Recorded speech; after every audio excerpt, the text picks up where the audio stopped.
Welcome to the PublicHealthPreneur Podcast, the show that helps you navigate the intersection of purpose and profit to make impact and income.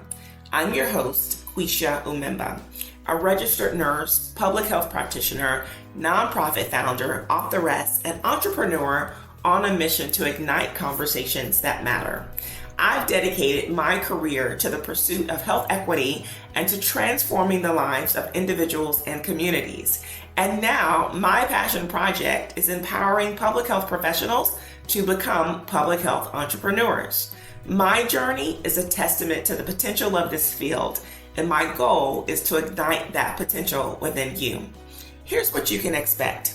In this podcast, we will dive deep into the world of, well, you guessed it, public health and entrepreneurship. Whether you're a seasoned entrepreneur looking to expand your impact, or you're new to the field of public health and consider yourself to be a public health enthusiast, this podcast is your go-to resource for valuable insights and actionable advice, helping you to challenge the status quo and break free from convention to become an unconventional agent of change, creating meaningful and sustainable impact for those you serve. Let's get into today's episode. Welcome to the Public Healthpreneur Podcast, Season 2, Episode 4. Yes, Episode 4.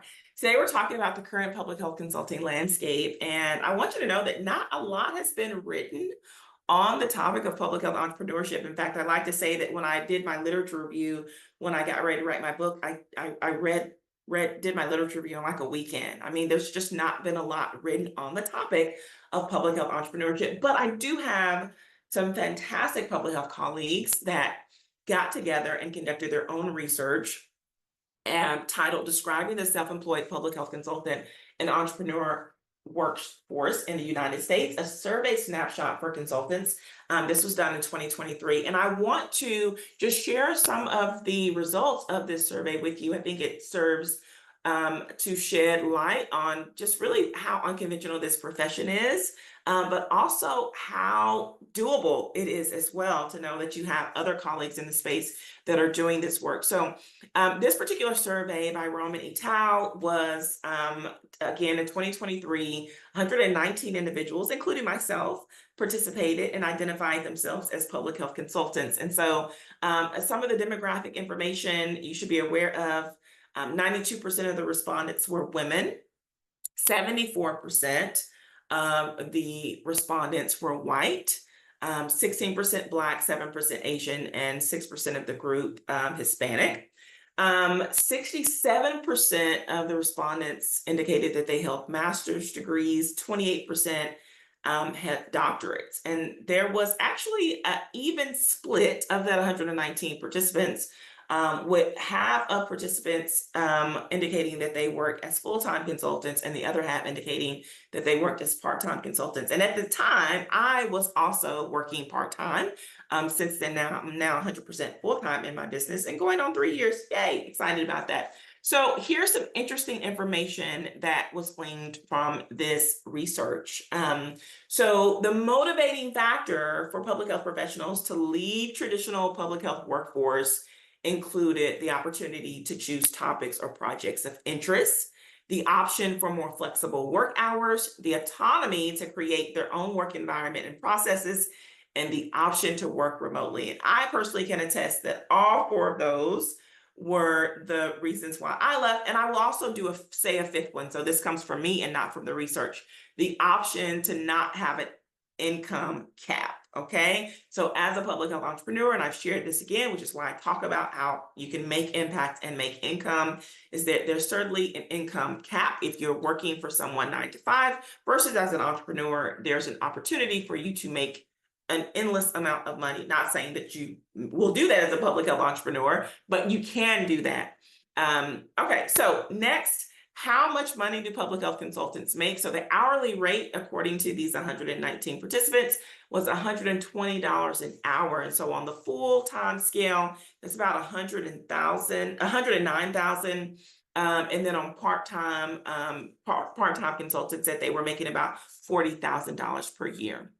Now, as far as who was hiring them, Most of their clients were nonprofit organizations, followed by academic institutions, followed very closely by other consultants, and then government agencies. So let me talk quickly about other consultants.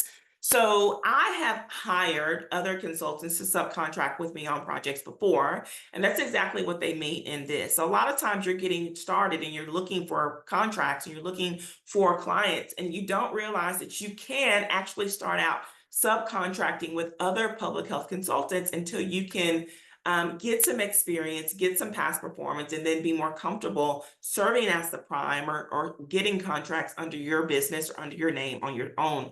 And so about 38% say they get hired by other public health consultants to do work. Now, what are the services most commonly offered by these public health consultants? Most common services are, of course, where I serve, training and capacity building, followed by meeting planning and facilitation, program design, planning and implementation, program evaluation, writing, and data analysis. And I would venture to say that if you are a public health consultant, you probably want to have experience in all of these. So, not saying that you have to be an expert in data analysis, but if you're providing a training, you're doing evaluation, you want to at least be able to analyze that data for yourself. Okay.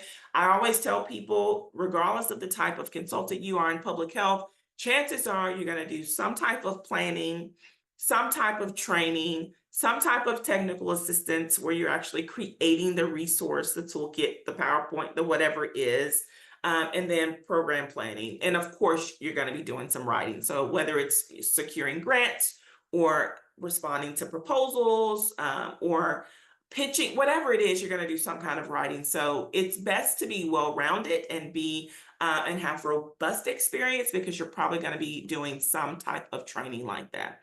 So least common services were policy and advocacy, workforce development, instructional design, and career development. Again, very common in my opinion, but among these respondents, those were the least common services. Now, here's some really juicy questions that you're probably interested in knowing. What challenges do public health consultants encounter when they're starting their business? So the 4 top responses were: 1, how to set up a business. So this is like choosing the legal structure and the business model and things like that. 2 was navigating the transition period. So having sufficient cash flow for the startup, right? I personally bootstrapped, meaning I worked full time, and the money that I was getting in my 9 to 5 is what I used to get my business off of the ground. Some people don't have that luxury, but it's a very difficult transition period to navigate. So I'm not surprised that would be in the top 4. The third, of course, is getting work, how to market your services, how to put yourself out there, how to establish thought leadership. Do you want to do social media or do you want to go word of mouth? Whatever that entails, but getting clients and getting contracts. And then the 4th was psychosocial challenges. And so this is navigating imposter syndrome, having that lack of confidence, having that fear of failure, all of those things that tend to hold us back when we're just getting started. Now, the next question that I'm going to share with you is the professional development needs for consultants and entrepreneurs. And this is no joke, because it is business, right? When we go to school, they teach you how to be a public health professional, but not necessarily how to be a public health consultant or an entrepreneur. And so most common professional development needs were budget and tax planning, winning contracts and scopes of work, personal branding, business planning, marketing, and client management, all of which I find when I'm coaching my clients, they need the most help in as well. And I didn't learn those things by osmosis, right? I learned all of those things by also having business coaches to help me to do all of those things as well. Now, you're probably interested in knowing what motivated us public health consultants what might motivate us as public health consultants to return to a traditional workforce. I thought this was a really interesting question. And the answers I can definitely relate to. And so first was a desire for consistent income. As a public health consultant, you don't have consistent income. You could get 3 or 4 contracts back to back and be good for months. And then you could go 3 or 4 months without a contract as well, especially if you're not proactive with lead generation. That was the number one response. Second was a desire for benefits. So insurance, paid leave, retirement, maternity benefits, those different things. I've known public health consultants actually go back into the job field or into the workforce because they needed benefits for one particular reason or the other. The third is flexibility in work location and scheduling. So I personally can say if I was allowed to be flexible in my work location, if I was allowed to be flexible in a lot of different things, even including my creativity, I may actually still be working in public health today. And the fourth was a desire to work in a team environment, which I think is really instrumental. It's not easy to always be working alone. And if you crave that connection and like being with people and you're a really social person, then you'll find that entrepreneurship, it really, unless you're out and networking and really, being intentional about that, it can be very isolating. And so that's one of the reasons that public health consultants would consider returning back to traditional workforce because of that desire to work in a team environment. Now, I thought this information was extremely interesting. I'm going to link I'm going to add a link in the show notes, to this research study so that you can read all of the information that was shared by our public health colleagues. But I thought this was really interesting, and I hope that you thought it was interesting too.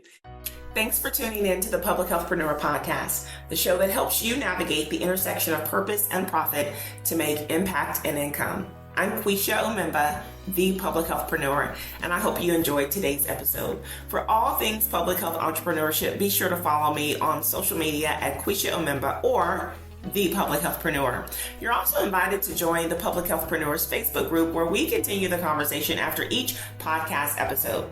Need help to start, grow, and scale a profitable public health consulting business? Hire me to be your coach. Want to pick my brain? Buy my book, Public Health Entrepreneurship, Navigating the Intersection of Purpose and Profit, available at all major book retailers and on my website at QuishaUmemba.com. Until next time.